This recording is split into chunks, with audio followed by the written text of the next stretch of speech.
Bon, bah, écoutez, bonjour à tous. Hein. Il est 17 heures maintenant, passé de quelques minutes, ce qui a permis à tout le monde de pouvoir se connecter. On va pouvoir maintenant donc démarrer ce WeMake webinaire.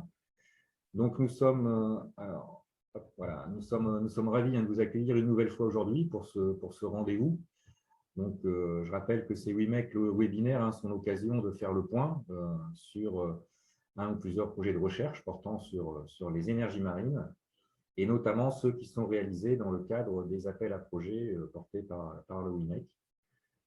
C'est donc l'occasion pour vous de découvrir les principaux résultats à la pointe de la recherche sur ce sujet et de découvrir de nouvelles compétences, de nouveaux moyens d'essai qui sont dédiés au secteur, ou encore, comme aujourd'hui, des outils de simulation innovants, comme ce sera le cas dans le cas de ce projet Freedom. Donc, ces rendez-vous, c'est aussi l'occasion d'échanger avec les porteurs des projets et nous espérons pouvoir engager des futures collaborations. Donc, comme d'habitude, la durée de ce webinaire sera de l'ordre d'une heure avec les questions comprises. Alors maintenant, quelques courtes indications rapides concernant le déroulé et la façon de s'y prendre. Donc, votre caméra et votre micro sont coupés. Donc, pour poser vos questions pendant le webinaire, vous pouvez utiliser le bouton Q et R qui est en bas de votre écran ou en haut de votre écran, ça dépend de vos configurations. Et bien sûr, nous essaierons d'en traiter un maximum avec François Rongère, qui présentera aujourd'hui ce projet Freedom. Donc, je vous signale également que le webinaire est enregistré afin d'être diffusé sur la chaîne YouTube du WeMake. Et d'ailleurs, vous pourrez y retrouver les 10 premiers webinaires de la série. Alors, juste une très courte introduction pour vous dire qu'on va parler donc aujourd'hui de simulation, notamment d'opérations marines, donc avec ce nouvel outil Freedom qui a été développé dans le cadre du projet WeMake éponyme, donc par Centrale Nantes en collaboration avec la société DICE Engineering. Donc, ces opérations marines, vous le savez, interviennent à chaque étape pour la mise en œuvre des dispositifs d'énergie marine, depuis leur installation, leur maintenance jusqu'à leur démantèlement. Et la simulation numérique est un moyen puissant pour concevoir et planifier ces opérations.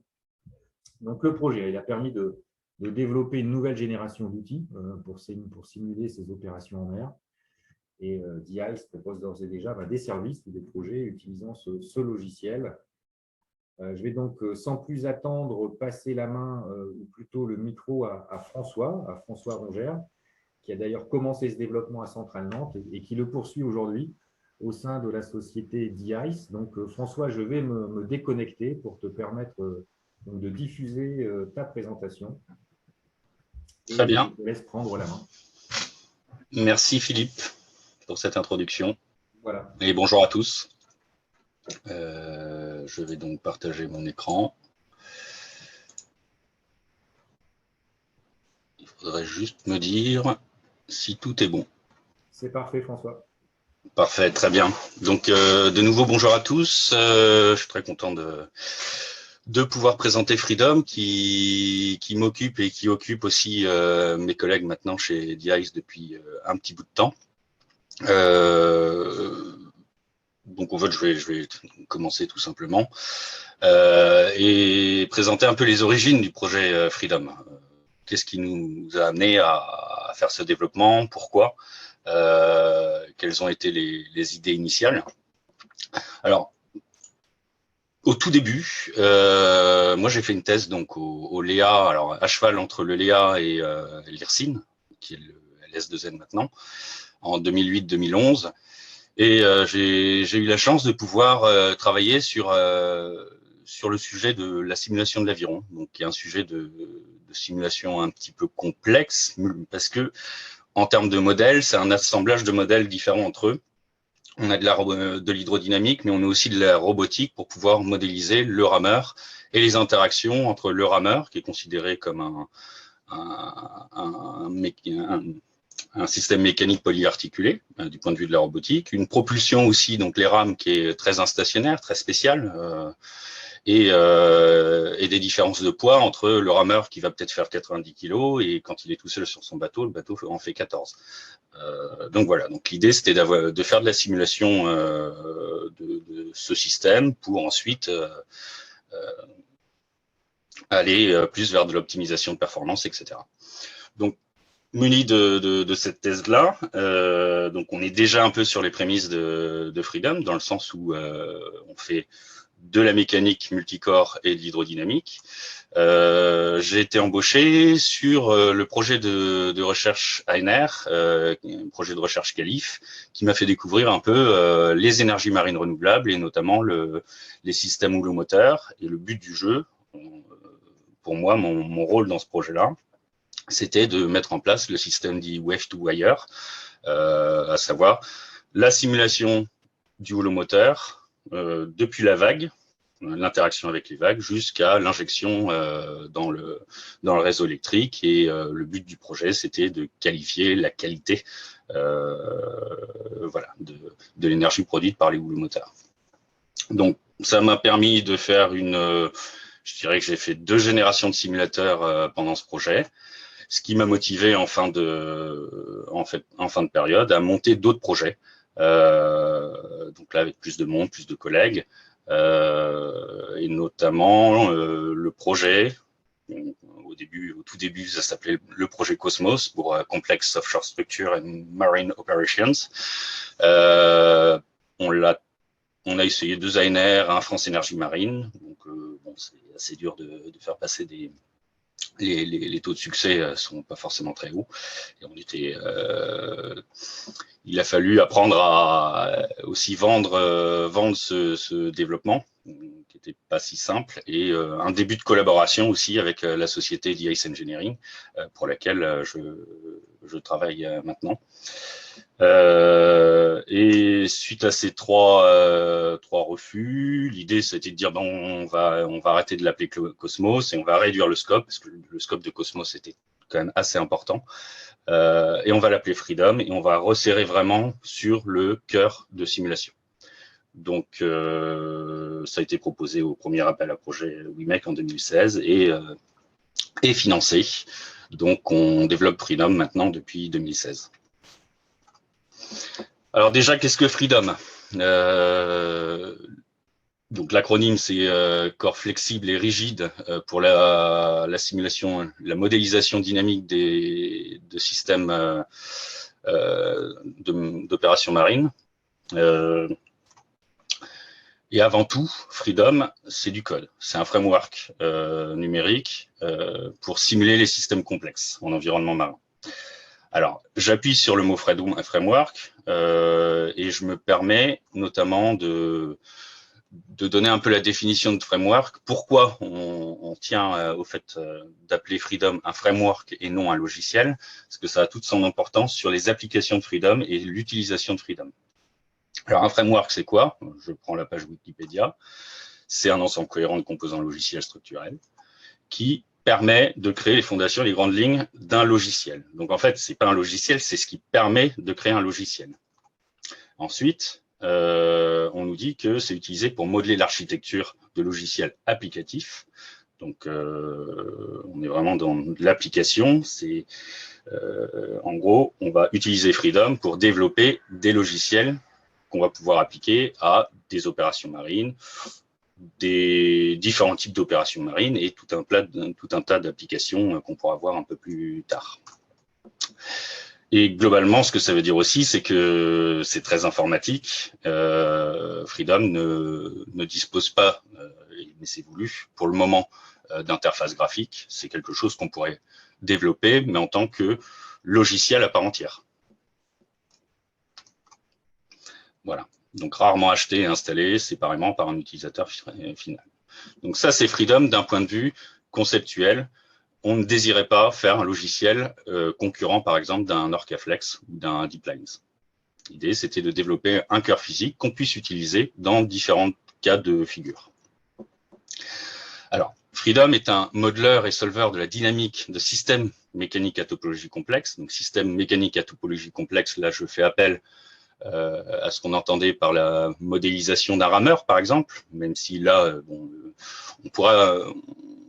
on a encore quelques liens avec le Léa, et il se pourrait un jour qu'on refasse de l'aviron avec Freedom, mais on vise plutôt les opérations marines. Topologie complexe, c'est ça, c'est plusieurs corps potentiellement articulés entre eux, et en interaction multiphysique, en interaction hydrodynamique, par exemple. Alors, modeleur et solver en domaine temporel, c'est-à-dire qu'on résout des équations dynamiques dans le temps. Et en interaction avec l'environnement marin, donc du coup, vent, vague, courant, typiquement, et incluant des organes de contrôle, les propulseurs, des safrans de navires, voilà. Et à ça, il faut rajouter aussi de la modélisation d'ancrage qui prend toute son importance dans bien des cas. Donc, d'un point de vue pratique, Freedom, c'est du C++. C'est une architecture orientée objet. Il y a eu un énorme travail sur la modularité. Donc, c'est pour faire une modélisation Freedom quelconque, si on nous donne un système, on va aller assembler les différents modèles, que ce soit de l'hydro, de la mécanique, de l'aéro, de l'ancrage, l'environnement. On les assemble à chaque fois, les uns par rapport aux autres.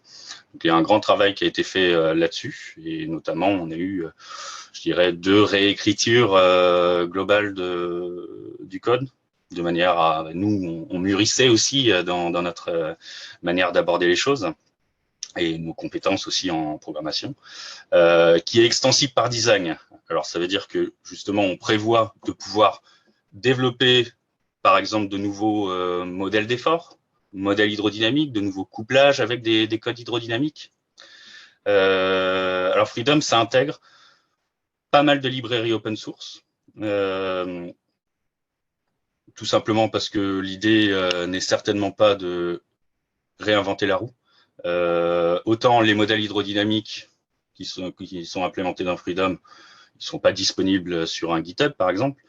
Autant quand il s'agit de gérer la lecture ou l'écriture de fichiers, tout ça c'est disponible. Enfin voilà, donc on intègre beaucoup de librairies. On a eu 2 réécritures, donc c'est ce que je disais, vraiment un travail sur la qualité de l'architecture, et un dépôt à l'APP.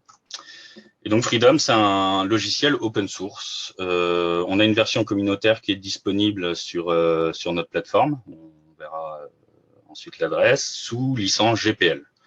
Donc c'est l'édition communautaire. Alors à noter que la licence GPL est une licence virale qui normalement est censée empêcher de pouvoir intégrer Freedom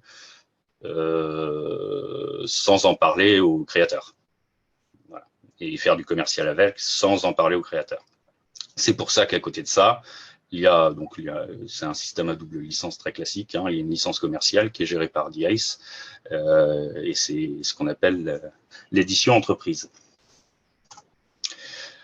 Alors maintenant, si on vient un peu au cœur de Freedom, donc j'ai dit que ça intégrait des librairies et notamment ça en intègre une qui est vraiment cœur du point de vue de Freedom et de son fonctionnement, c'est la librairie Projet Chrono.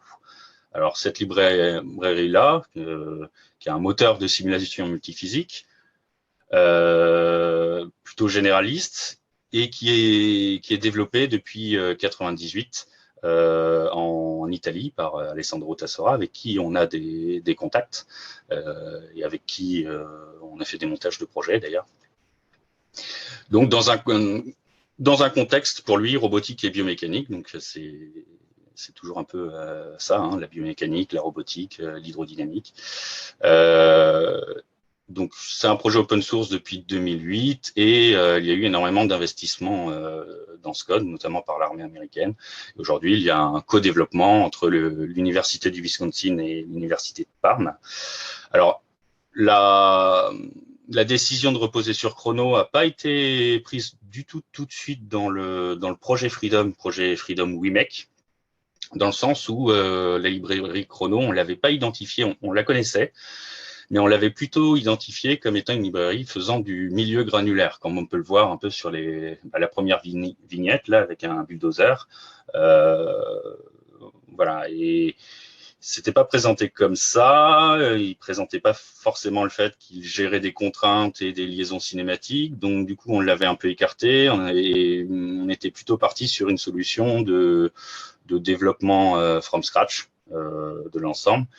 Mais un beau jour, ils ont mis à jour leur site web et on s'est rendu compte que la librairie Chrono disposait des fonctionnalités de fond dont on avait besoin pour réaliser Freedom, et qu'il était bien plus malin de faire peut-être un peu marche arrière sur les développements qu'on avait déjà réalisés pour aller plus loin et avoir beaucoup plus de potentiel pour Freedom. Et je pense qu'on a eu relativement raison. Alors, ce qu'il faut comprendre de la librairie Projet Chrono, qui est également un framework, hein, on est pas mal sur les mêmes fonctionnements, c'est que néanmoins, il n'y a pas d'hydrodynamique telle que nous, on l'entend pour les opérations marines. Alors, on voit un peu d'eau, mais c'est un petit module SPH où je ne vais pas trop fouiller son fonctionnement. On voit un hummer là qui traverse une rivière. C'est pas du tout l'hydrodynamique qu'on a, nous, dans Freedom pour faire des opérations marines. Pas de diffraction radiation, et il n'y a pas de modélisation de l'environnement. Donc, du coup, Freedom, ce que ça intègre Projet Chrono, et ce que ça apporte notamment, c'est tout ce qui est métier. C'est la marinisation de Chrono, c'est comme ça qu'on pourrait le présenter, notamment par la modélisation de l'environnement marin, le vent, les vagues, le courant, le fond marin également, ça a son importance pour l'ancrage, de l'hydrodynamique à différents niveaux de fidélité. C'est-à-dire que on a de la théorie potentielle pour les interactions de vagues, de la surface de réponse pour la prise en compte, par exemple, des safrans, également de la propulsion. On prend en compte des ABAC, par exemple des B-series de Wageningen pour les propulseurs, etc. Des modèles simplifiés de manœuvrabilité, etc., etc. À noter d'ailleurs qu'à l'occasion de ces développements, on a aussi développé en interne chez DICE un solver potentiel qui s'appelle Helios et qu'on a pratiquement fini de valider dans tous les cas. Et alors, le but n'était pas là de réinventer la roue, mais c'était vraiment un besoin conjoint avec Freedom d'intégration d'un solver BEM dans notre boucle C++ pour des applications en intelligence artificielle, par exemple. Ça, c'était un projet HyperTwin où on avait besoin de calculer un grand nombre de bases de données hydro et de les faire tourner dans Freedom. Ensuite, de la modélisation de câbles. Donc là, il y a eu un gros travail fourni. La première, on a différentes modélisations. Toujours l'idée, c'est d'avoir pour une physique donnée, avoir plusieurs corps, plus ou moins simplifiés, plus ou moins fidèles. Là, en l'occurrence, pour les câbles, on a une modélisation caténaire. Donc, caténaire, c'est du quasi-statique. Et on a également une modélisation élément fini. Là, on exploite le fait que Projet Chrono dispose d'un moteur élément fini. Et également de la détection de contact, parce que, comme vous pouvez le voir sur l'image, tous les petits vecteurs bleus, là, ce sont des normales de contact, voilà, avec le fond de la mer. Et enfin, tout ce qui est modélisation d'actionneurs, de contrôle. Et branchement, ça c'est une autre activité chez DICE, c'est le développement d'algorithmes de contrôle innovants, branchement à ces algorithmes-là. Donc entre Freedom et voilà. Donc, du coup, on a un pilotage, des simulations 3D Freedom via nos algos de contrôle. Et tout ça nous permet de faire des analyses dynamiques multiphysiques totalement couplées. Donc environnement, câbles, multicorps, etc., etc. Donc, du point de vue de Freedom, on a un certain nombre d'interfaces web sur lesquelles vous pouvez vous rendre. Alors, notamment, on a le freedomce.org qui est le GitLab où le code est hébergé. Alors, l'idée, c'était d'avoir une plateforme différente de GitHub pour pouvoir quand même voir le nombre de personnes qui accédaient à Freedom. C'est une métrique qui est quand même importante quand on monte un projet open source comme ça. Il n'est pas exclu qu'un jour, on passe directement sur GitHub et il n'y ait plus d'enregistrement. Mais là, c'était vraiment pour pouvoir voir un peu le nombre d'inscrits. Aujourd'hui, il y a une centaine d'inscrits sur ce portail. Le guide théorique Freedom. Voilà, donc on décrit toute la théorie qu'il y a derrière le code qui est implémenté.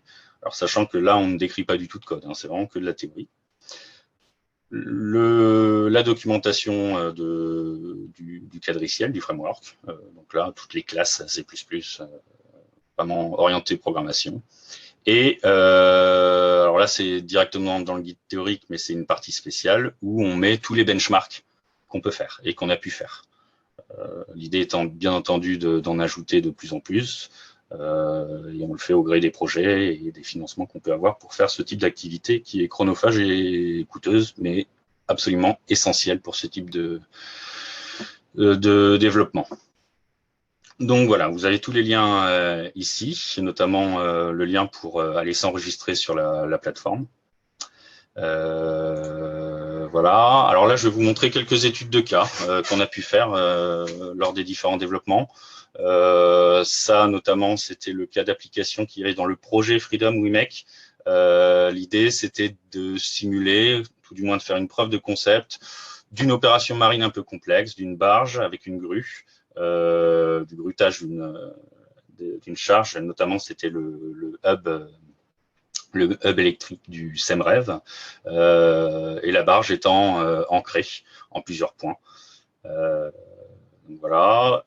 Ici, des opérations de remorquage où on se posait, donc c'était un projet CITEF, on se posait la question, bon, si on a une plateforme offshore qui est dans du courant très fort, son système de positionnement dynamique va être un peu en souffrance, et est-ce qu'on peut pas aller soulager ce système d'épée avec un remorqueur.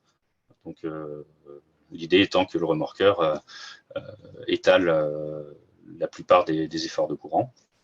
Des applications houlomoteur, où là, pareil, on a fait du bench, de la plateforme ancrée, des essais aussi sur de l'hydrostatique, parce que c'est une pierre fondamentale de toute simulation marine de ce type. Donc là, pareil, hydrostatique, on a plusieurs niveaux de fidélité.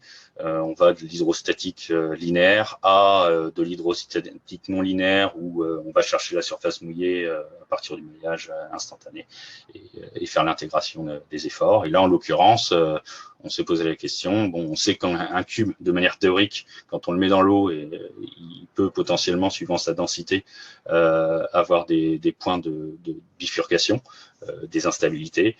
Donc l'idée était de voir si on pouvait reproduire ces instabilités-là. L'autre... j'ai changé la slide. Je reviens dessus, voilà. L'autre cas était d'aller voir un peu, ça c'était une grosse difficulté qu'on pouvait avoir dans les codes multicore avant, c'est tout ce qui est boucle cinématique fermée. C'est un problème assez compliqué, parce qu'il faut pouvoir gérer des contraintes redondantes, et il se trouve que, donc là c'est cet exemple-là on atteste, on est en capacité, grâce aux capacités de chrono derrière, de réaliser ce type de modélisation et de simulation, un bouclage cinématique fermé.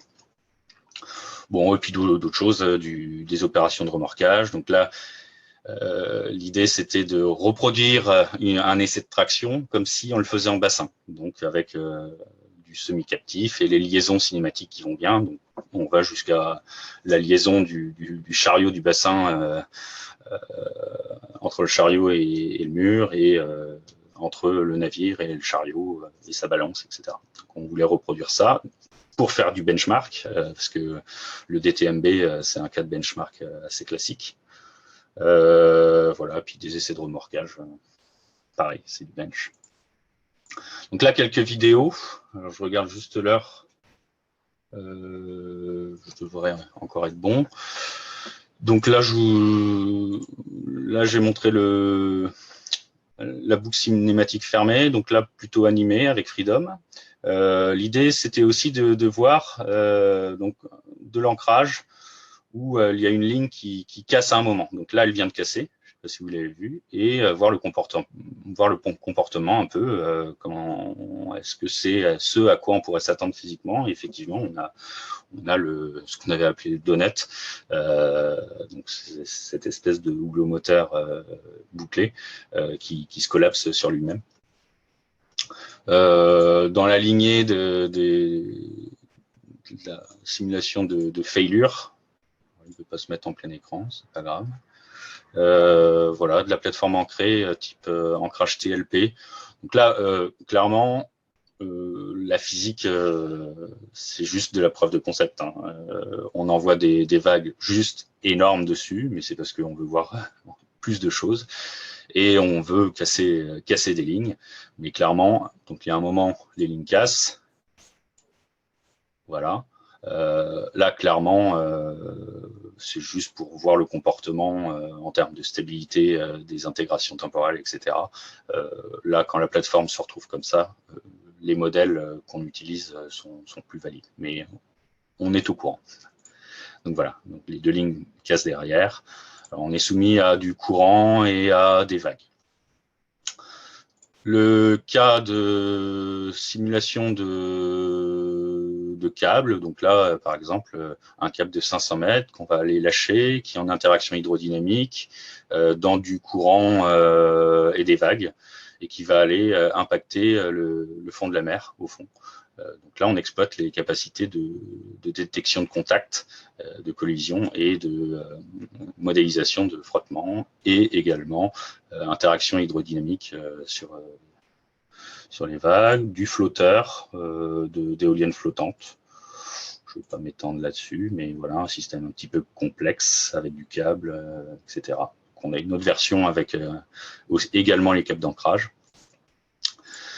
Donc là, c'est d'actualité des opérations de boat landing, donc typiquement du transfert d'équipage entre un navire de transfert et une éolienne. Donc là, le but, c'est d'aller qualifier un peu les performances de ce type de système. On a une modélisation de la propulsion, une modélisation hydrodynamique, interaction de vagues,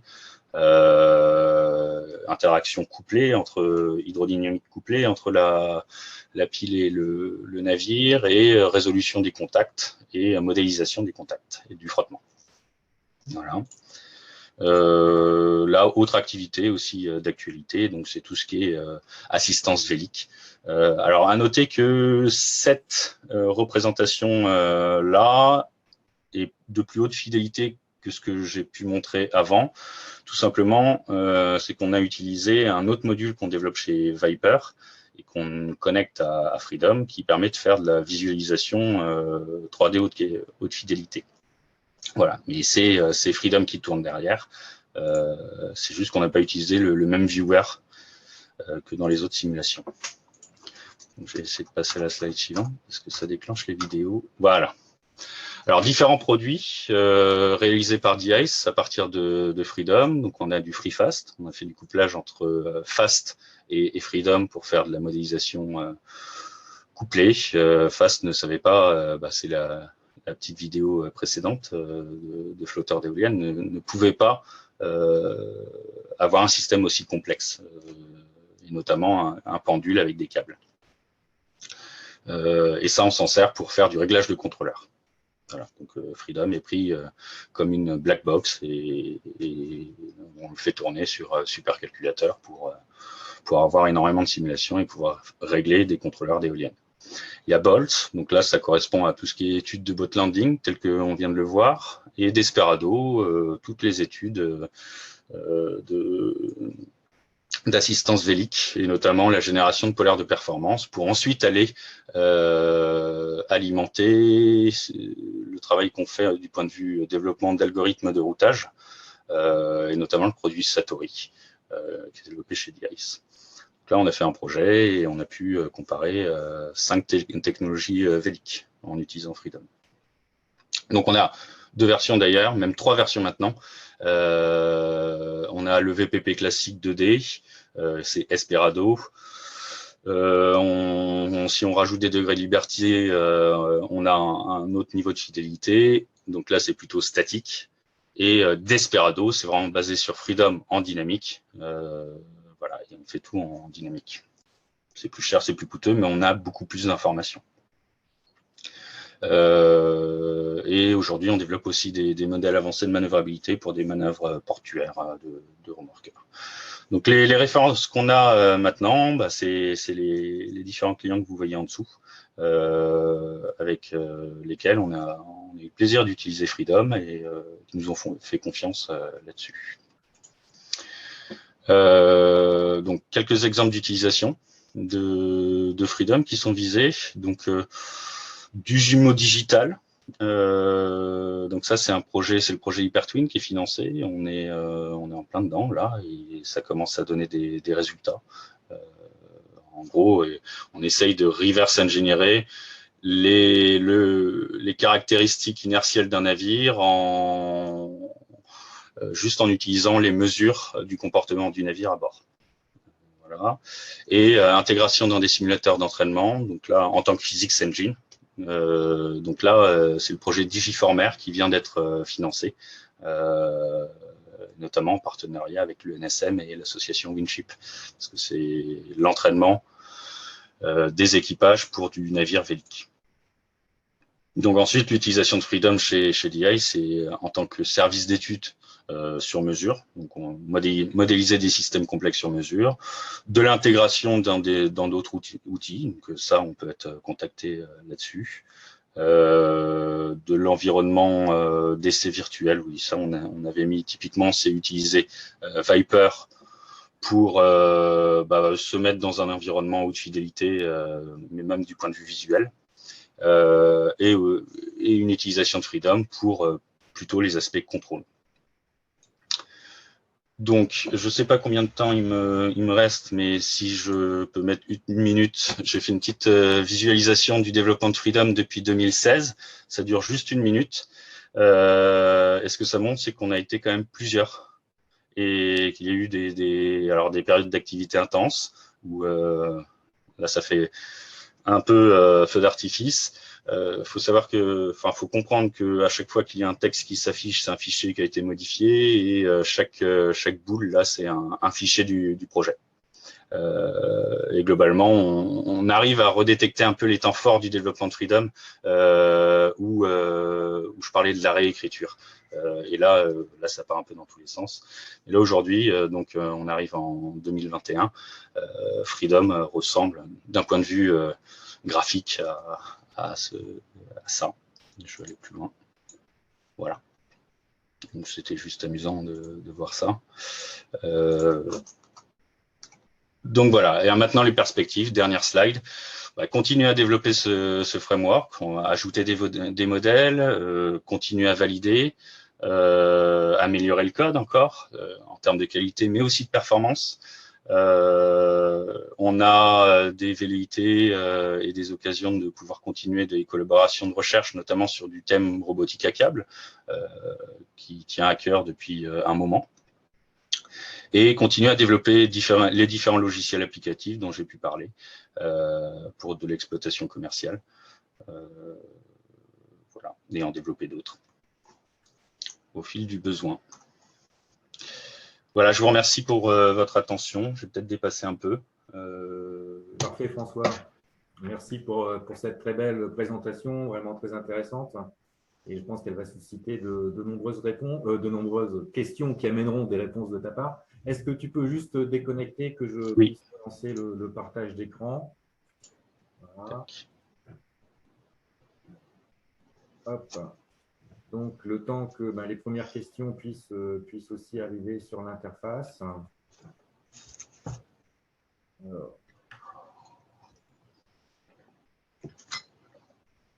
Alors, une première question. Donc, si la solution Freedom est disponible en open source, est-ce qu'il y a des formations disponibles pour s'approprier son usage? Comment ça se passe? Alors, on en a fait une, notamment niveau Léa. Alors, l'activité de formation, oui, pourquoi pas. Après, effectivement, c'est quand même une activité, enfin, formation, ça se prépare, etc. Aujourd'hui, tout du moins, DICE, on n'est pas forcément sizé pour le faire.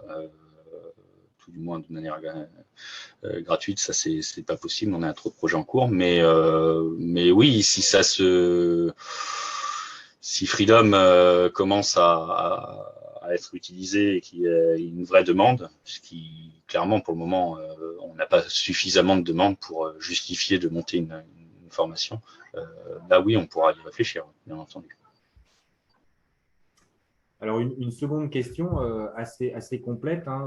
Donc, au vu de la description du projet, donc le participant s'attendait à un logiciel de type Mermaid, qui avait été développé à l'époque par Mojo Maritime, il y a quelques années, et qui permet donc de planifier et de dérisquer les opérations marines.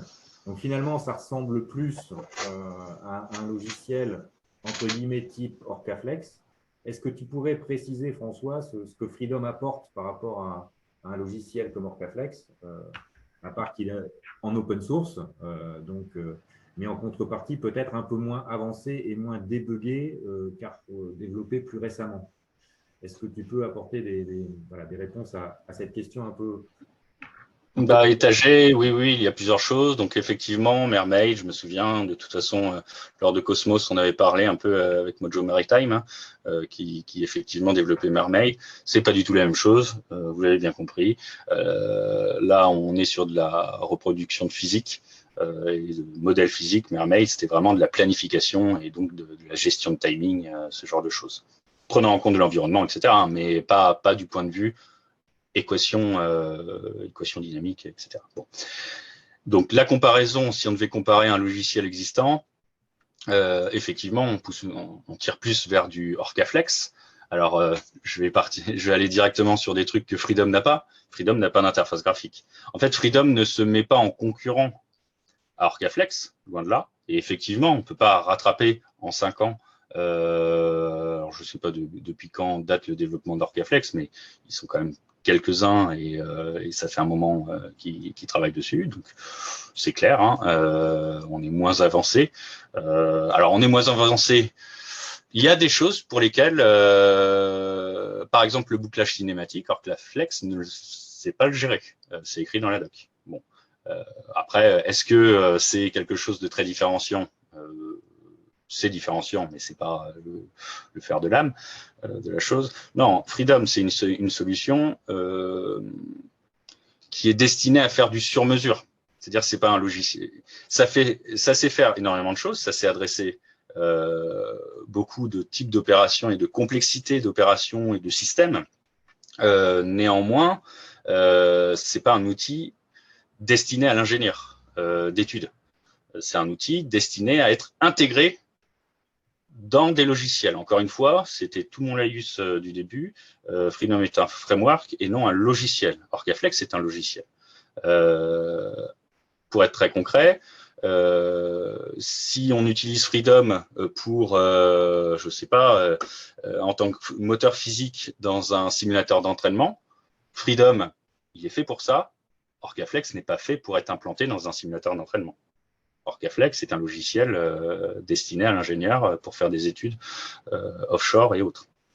Voilà. Et dernier aspect qui est un peu différenciant pour le coup et qui donne un point pour Freedom, même si je ne connais pas exactement le modèle économique d'Orcaflex du point de vue calcul parallèle, c'est la question des licences. C'est-à-dire que quand vous avez un plan d'expérience très conséquent. Typiquement, c'est le cas pour du réglage de contrôleur. Un plan d'expérience de simulation très conséquent pour lequel vous avez des milliers de simulations à lancer. On a tout intérêt à pouvoir le faire sur supercalculateur. Donc, on a porté Freedom sur supercalculateur et on le fait tourner sur le LIGER, qui est le supercalculateur à l'école centrale de Nantes. Et le problème, c'est que s'il vous faut 1000 licences, alors encore une fois, je ne connais pas le modèle économique d'Orcaflex, mais les licences sont quand même très chères. On comprend bien qu'un modèle open source va nous permettre de faire tourner Freedom sur n'importe quel nombre de nœuds sans avoir de problème de prix de licence. Voilà. Donc ça, c'est un avantage de Freedom. Après, quand on dit open source, encore une fois, il y a une petite marge quand même à l'utilisation et ça le rend, ok, c'est open, mais c'est pas immédiat. Donc quelque part, open source ne veut pas dire gratuit. Alors peut-être une question qui rebondit justement un peu là-dessus. DICE peut-il aider à développer des fonctions nouvelles pour un client et quelle serait alors la relation contractuelle? Ah, on peut tout à fait aider à développer des choses, oui, bien entendu. Ça peut être de la on le fait d'ailleurs, ça peut être de la sous-traitance. Contrat. Et donc l'appliquer à un cas très particulier qui serait posé par le client Ouais, et tout vous à fait, mais apporter votre expertise de Freedom pour l'appliquer à ce cas particulier. Bah c'est exactement ça. C'est que du coup, nous, on a une maîtrise totale de ce qui se passe de A à Z dans le cœur.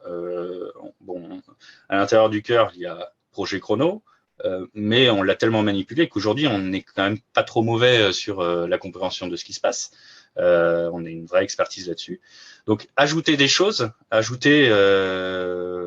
fait, on se positionne pas de la même manière qu'un Orcaflex, on se positionne sur ce qui est mouton à 5 pattes. Donc typiquement, des demandes un peu spécifiques comme ça, de développement de modèles, etc., c'est là qu'on va être plutôt pertinent. OK. Alors une autre question. Freedom incorpore-t-il, pardon, excuse-moi, un mailleur de carène? Non, non. La réponse est non. Freedom incorpore de la librairie pour gérer du maillage, pour découper du maillage, c'est nécessaire pour faire de l'hydrodynamique non linéaire, par exemple, hydrodynamique hydrostatique. En revanche, Freedom n'inclut pas de mailleur. Ouais, tout simplement, il n'existe pas. Enfin, il y a du mailleur open source, mais ils ont de la licence. Si on prend GMesh par exemple, GMesh et GPL. Alors, vous allez me dire Freedom et GPL, oui, d'accord, mais derrière, on veut pouvoir aussi faire de la licence commerciale. Donc, si ça nous interdit, nous, d'inclure des librairies GPL, pour être clair. Donc, il n'existe pas de librairie sur la place publique, enfin libre, qui maille. Et nous, c'est pas notre métier, clairement, de développer des mailleurs. Voilà, parce que c'est vraiment un métier. Mais après, intégrer dans du commercial, et on a des plans pour ça, des librairies de maillage automatique, mais commercial, oui, ce sera désirable, mais ce sera de fait non open source. Mais ça pourrait être fait pour un client qui désirerait le faire pour un cas particulier. Ah oui, ça peut être intéressant. Après, c'est un développement. Oui, non, c'est très intéressant. Bien sûr. Alors, une autre question pour une autre étude, hein, un autre cas d'étude que tu as montré là, pour l'étude de contact entre le CTV et l'éoline flottante qui a été réalisée avec Freedom. Existe-t-il des références ou un article ou des rapports publiés qui présentent un peu les résultats de l'étude et les hypothèses de modélisation qui ont été utilisées? Non, pas encore. Il faut qu'on fasse l'article. Ça, c'est des études qui sont très fraîches. Hein. Pour être clair, on a fait 2 études industrielles. Elles datent de moins de 6 mois. Donc, on n'a pas encore eu le temps de faire l'article et de présenter. Par contre, on se fera un plaisir si ça intéresse, de prendre enfin, n'hésitez pas à prendre un rendez-vous avec nous, de prendre contact et on expliquera la modélisation, il n'y a pas de problème. Donc, tu as donné tes coordonnées tout à l'heure. Hein, on peut bien sûr aussi faire le lien si quelqu'un cherchait à te contacter sur tel ou tel sujet. Est-ce que la solution Freedom, François, peut être utilisée pour simuler un parc complet d'éoliens flottants? Il n'y a pas de limite, ouais. Oui. La réponse est oui. On est sur du multicore. On peut simuler N corps avec N contraintes et N. Donc là, c'est du Lego, en fait, du Lego de modèle. Après, faut bien comprendre que ce passage à l'échelle, parce que plus on met de corps, plus la charge de calcul est lourde, on risque de se retrouver avec des simulations très lourdes. Donc, ça demande peut-être des upgrades du point de vue code pour dire, là, je ne sais pas, si j'ai 30 éoliennes en interaction hydrodynamique, il va peut-être commencer à falloir faire du calcul parallèle et avoir plusieurs instances de Freedom qui fonctionnent en interaction. Là, aujourd'hui, ça, c'est pas disponible. Et c'est dans la roadmap. Alors, c'est pas dans les priorités numéro 1 pour le moment, mais ça fait partie des choses qu'il faudra faire. Mais la réponse est de base oui. Sur le papier, il y a pas de problème à le faire. Ce sera pour le moment très long si on met beaucoup d'EUN. Ok. Est-ce que la solution Freedom possède un module de simulation de collision Oui, détection de collision. Alors pour être très, très clair, c'est via Chrono, et même Chrono n'a pas fait le sien en propre. Derrière, c'est Belette, pour ceux qui connaissent. Donc on a de la détection de collision et la résolution de contact. Et là, pour le coup, Chrono est assez fort là-dessus. C'est-à-dire qu'on est sur... alors, il y a deux formulations, une formulation smooth et non-smooth. Et de base, notamment pour les études de boat landing, là, on a dû passer sur la formulation non-smooth, parce que la formulation smooth ne convient pas à ce type de choses. Donc, oui, on résout les contacts. Et on a fait du bench aussi. En gros, c'est des lois de Coulomb qui sont appliquées. Ouais. Et est-ce que ça va jusqu'à pouvoir aller sur un code de mécanique qui pourra permettre de regarder les conséquences de la collision à la fois sur l'impacteur et sur l'objet impacté, par exemple un navire et une éolienne flottante ou une éolienne posée? Alors là, on est en train de parler de structure et de déformation, par exemple. Oui. Ouais, c'est ça. Là, non, pas pour le moment. Et puis, il n'y a pas forcément de plan pour le faire, mais c'est quelque chose qui peut être... encore une fois, tout est ouvert. Donc, après, c'est une histoire de code et de temps de développement. S'il y a une brique qui sait faire ça, typiquement, on a par exemple des partenaires à l'ICANN qui travaillent sur ce sujet-là, ça serait implémentable.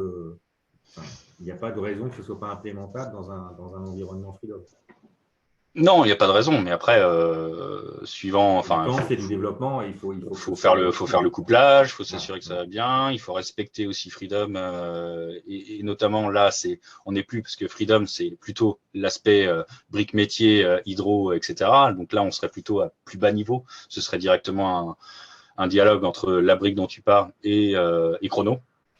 Et les solveurs de chrono, les solveurs de contact, etc. Et du coup, du transfert d'informations de contact avec éventuellement un maillage et un code élément fini, ce genre de choses. Ok. Alors, de nouveau, une question sur les mailleurs. Connaissez-vous de bons mailleurs de carène compatibles avec Mesh Magic? J'ai Mesh. Donc effectivement, c'est bien. J'avais mis une slide sur Mesh Magic parce que ça a été fait au tout début de Freedom, mais je l'ai retiré il y a quelques heures. Mesh Magic, oui, c'est le copain de Freedom. Donc Gmesh, alors faut juste savoir, c'est que il faut exporter en version 2.2. Je suis un peu dans le détail là, mais c'est pas directement sur l'étagère. Il faudrait qu'on fasse un upgrade de Mesh Magic pour lire la dernière version pour un MSH de Gmesh. Voilà. Ensuite, d'autres mailleurs, nous on n'en utilise pas d'autres en fait. Il faut du mailleur surfacique. Et nous, c'est ce qu'on utilise. GMSH, si vous cherchez. Ok, merci François. Alors, une autre question, comment a été réalisée la validation de Freedom pour les ENR? Et qu'est-ce que tu peux en dire un peu plus sur les benchmarks? Je crois que tu as présenté un peu ça. Ouais, j'ai présenté principalement un système un peu comme un Langley. La validation, elle s'est faite sur, il y a eu énormément il y a eu pas mal de papiers sur des cas de validation, notamment drivés par l'UNREL, etc. Donc, après coup, on a pris les papiers et on a géré, on a été remodéliser le système et les systèmes. et faire les benches dessus. Donc, c'est ce qu'il y a sur le site theory.freedom.org, section benchmark. Voilà. Alors, il n'y a peut-être pas tout. Je sais qu'il y avait je me souviens plus du nom, c'était FreeWake ou un truc. Voilà, le NREL avait lancé la toute dernière. Le tout dernier cas de validation mis par le NREL, on n'avait pas encore tout à fait les données. Donc, on a commencé l'activité de validation et on n'a pas pu, voilà, on n'a pas pu la finir. Après, il y a une approche de validation module par module.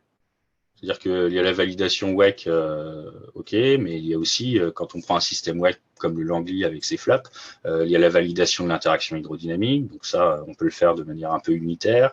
La validation hydrostatique, la validation de la prise en compte de contraintes pour réaliser des articulations, etc. Donc ça se fait à plusieurs niveaux, en fait. Ok, alors on a quelqu'un qui nous suit, qui nous pose une question en anglais. Alors je vais la traduire. Je suppose qu'il suit en français puisqu'il est avec nous depuis le début. Donc c'est intéressant de voir qu'il y a beaucoup de possibilités d'application avec Freedom. Néanmoins, donc c'est quelqu'un qui, je pense, a pris le temps d'aller justement sur le site du benchmark dont tu parles, hein, François. Donc les benchmarks qui sont présentés sur le site web ne sont pas forcément toujours en adéquation avec les datas. Et ça peut poser quelques questions de précision de l'outil. Est-ce qu'il y aurait des journaux, enfin, des papiers publiés dans les journaux pour la vérification et la validation de Freedom? Non, on a très peu publié par manque de temps. Parce que ça nous prend quand même pas mal de temps et le développement et faire le projet. Non, notre approche, ça a été de dire, bon, on fait la validation, déjà ça nous prend beaucoup de temps, et notre tribune pour montrer la validation, c'est le site de la théorie de Freedom. Après, effectivement, on présente les choses telles qu'on les a aujourd'hui et qui parfois sont perfectibles. Je sais que pour le câble, il reste encore des problèmes. La traversée de surface libre de câble, bon, ça, il faut qu'on fasse. C'est dans notre to-do list de développement et d'amélioration. Voilà. Donc, c'est de l'open source. Donc, du coup, quelque part, on a le désavantage de l'avantage, dans le sens où c'est disponible et les gens peuvent tout voir. On se met vraiment à nu parce que les gens peuvent voir le code source et comment on développe les choses. Mais à côté de ça, ils voient aussi les benchmarks qui parfois fonctionnent pas comme on le voudrait ou qui nous indiquent clairement qu'il y a des améliorations à faire. Donc, Enfin, par contre, pour un cas applicatif qui intéresserait un client potentiel, vous pouvez travailler sur améliorer bien telle ou entendu. telle partie du code pour permettre d'aller plus loin sur cette partie-là qui serait d'utilité pour une application donnée. Mais bien entendu, tout est question de priorité. Voilà. On a une liste qui est quand même assez longue. On a du travail pour les 10 prochaines années, donc il faut les prioriser et on le fait en fonction déjà des projets qu'on a, des projets commerciaux. Et typiquement, s'il y a un projet commercial qui consiste à dire on aurait besoin que tel module il passe un step en termes de validation et de précision, on le fera passer devant, quoi. Alors, on va prendre encore une ou deux questions. Quid de la certification des résultats des simulations Freedom? Est-ce qu'il y a une certification? Certification BV, par exemple? Écoute, je pense. Ouais. Déjà, alors en termes de certification, je ne sais pas si on certifie des résultats. Je sais que, alors de ce que j'ai compris, par exemple, donc là je reviens dans DeepLines, il y a un truc qui est certifié à ma connaissance, c'est le module de câble. Alors peut-être qu'on me dira que non, il y a plus que ça ou c'est faux, mais c'est ce que j'ai compris. Voilà, c'est pas souvent qu'un qu'un organisme de certification. Enfin, là aujourd'hui, c'est peut-être un peu prématuré de se lancer dans ce genre de choses. C'est pas dans votre roadmap à court terme Non. Okay. Non. Alors peut-être une dernière question. Peut-on simuler des opérations d'installation de systèmes EMR? Je pense que oui, mais alors là, comme par exemple des installations des ancrages d'une éolienne flottante ou l'installation d'une hydrolienne sur sa fondation ou de postes de câbles. Bah, oui. Tout est question d'ingrédients en fait. Là, donc installation d'une hydrolienne sur sa base au fond de la mer, il faut un système flottant avec sa grue. Donc ça, on a vu qu'il y avait une preuve de concept. Il faut du câble. Alors ce qui manque aujourd'hui, on ne sait pas encore dérouler de câble.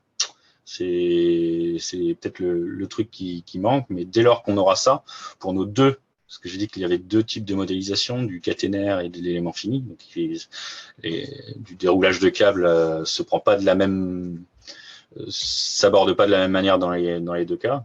Ça fait partie de la to-do. On n'a pas eu besoin de dérouler du câble encore. Donc voilà, il faut pouvoir dérouler du câble pour descendre l'hydrolienne. Il faut de la détection de collision et du contact pour quand l'hydrolienne arrive sur sa base. Il faut de l'interaction hydrodynamique. On a du Morrison, on a tout un tas de la diffraction radiation, tout un tas de choses. Voilà. Donc encore une fois, c'est du Lego et il faut faire les bons choix de modélisation et de phasage. Donc oui, la réponse est oui. Et pareil pour la pose de câble. Ça, on abordera certainement ça en termes non plus de Freedom mais de logiciel. Je pense qu'il sera intéressant à terme qu'on fasse un logiciel autour de ça, mais du logiciel de pose de câble. Typiquement, un des composants, c'est la détection de collision du câble. Donc ça, on le fait déjà. Après, là où on n'a pas travaillé, clairement, c'est le comportement physique du contact. Là, on fait un contact, en tout cas, il est stable numériquement. On n'a pas travaillé sur la nature du sol, sur ce genre de choses. On n'a pas eu l'occasion pour le moment. Ok, ben merci beaucoup François. Il est 18h, hein, ça va être l'heure de clôturer ce webinaire. Alors si vous avez encore des questions, hein, n'hésitez pas à contacter François directement. Il a mis ses coordonnées tout à l'heure ou à passer par nous hein, si vous voulez avoir les coordonnées de François pour poser des questions complémentaires par rapport à toute cette activité ou aux activités de DICE. Donc, ça va être maintenant l'heure aussi le moment de vous annoncer notre prochain rendez-vous hein, qui aura lieu donc, le 28 septembre prochain. On va laisser passer un peu l'été. Donc, cette fois-ci, dans un format un peu plus long, dans un format séminaire et qui sera à la fois, il sera possible d'y assister à la fois en format présentiel au Technocampus Océan, donc au sud de Nantes, à Bougnay, ou en distanciel hein, pour ceux qui ne pourraient pas se déplacer. Donc, ce WIMEC séminaire traitera de la thématique de la géotechnique et de la géophysique, qui sont appliquées toujours, bien sûr, aux énergies marines dans le cadre de WIMEC, hein, et qui font partie, la géotechnique et la géophysique, des métiers et des compétences qui sont indispensables au développement de la filière, hein, au même titre que le génie électrique ou la conception des turbines, ou le génie océanique, comme on l'a vu aujourd'hui, notamment avec Freedom, pour étudier la tenue à la mer des structures posées et flottantes, ou encore la mécanique des structures. Donc, cette ingénierie géotechnique hein, doit être d'ailleurs intimement associée aux autres ingénieries de conception. Et aujourd'hui, la connaissance fine hein, de l'interaction sol-structure nécessite encore de nombreuses recherches, tant pour les phases d'installation que d'opération, par exemple le vieillissement des sols sous les sollicitations dynamiques, par exemple. Et c'est ce que nous vous présenterons donc, lors de ce WIMEC séminaire au travers de 5 projets de recherche WIMEC qui arrivent ou qui sont en phase d'avancement important. Donc voilà, donc j'espère que ces quelques mots d'introduction vous auront donné envie de découvrir ces 5 projets et de participer donc avec nous à ce prochain WIMEC séminaire. Donc, vous pourrez d'ailleurs dès demain vous inscrire en ligne sur le site et retrouver le programme hein, sur le site du WIMEC en passant par exemple par l'agenda qui est en homepage et en sélectionnant donc, le webinaire, donc je le répète, en date du 28 septembre prochain. Et puis, on vous communiquera comme d'habitude et très rapidement plus d'informations par mail donc pour vous inscrire. Voilà, donc pour conclure, vous recevrez également par mail d'ici quelques jours un lien vers la synthèse du webinaire d'aujourd'hui et puis la vidéo associée. Donc, ça vous permettra de revoir ce webinaire s'il y a des points que vous souhaitez revisionner. Ou n'hésitez pas non plus à partager et à diffuser ce contenu aux personnes qui seraient intéressées par les développements. Vous pouvez également vous abonner à la newsletter WIMEC pour ne pas manquer nos actualités, mais plus largement celles des énergies marines et de l'éolien offshore. Donc, si vous êtes intéressé pour ça, rendez-vous sur le site wimec.fr et puis l'inscription, elle se fait très simplement en quelques clics à partir d'un bouton qui se situe en bas de la page principale du site. Et vous pouvez également nous suivre sur les réseaux sociaux et revisionner les différents WIMEC meetings sur notre chaîne YouTube et bientôt celui de Freedom qui sera implanté très prochainement. Donc, et pour terminer, donc, merci aux participants. Nous étions une petite cinquantaine aujourd'hui. Merci pour vos questions pertinentes. Merci à François pour sa présentation de Freedom et pour les réponses qu'il a apportées. Merci à vous. Voilà. Merci aussi à Sandrine Jamais en régie.